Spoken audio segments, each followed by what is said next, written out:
मो ना सुस्मिता मल्लिक स्कूल नाम रथभवनपुर प्रकल्प उच्च प्राथमिक विद्यालय मोर प्रकल्पटीर नाम होची वाटर लेवल इंडिकेटर अर्थात आजिकल प्राय समस्त घरे पानी टांकीर व्यवस्था करा जायछि। मोर एई वाटर लेवल इंडिकेटर सहायता रे आपण घरे बसिक जानि परिबे जे आपण छत पर थिबा पानी टांकी रे केते परिमाण रे जल अछि।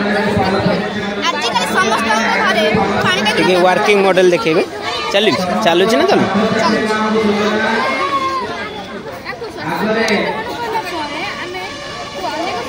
जेतबेले हमर ब्लू लाइट टी जळिबो आमे जानिबा जे जेतबेले हमर ब्लू लाइट टी जळिबो आमे जानिबा जे हम टांकी को एई माने खाली हे गेलै हम टांकी टी खाली होई गेलेनी बा एई इंडिकेटर टी कनेक्शन होई छी।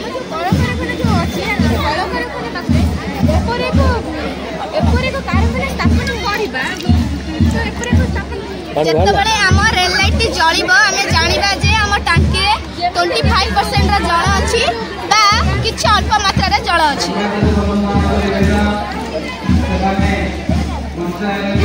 जेतबेले येलो लाइट टी जळिबो आमे जानिबा जे हम टांकी रे आधा अधि जळ अछि बा 50% रा जळ हम टांकी रे अछि।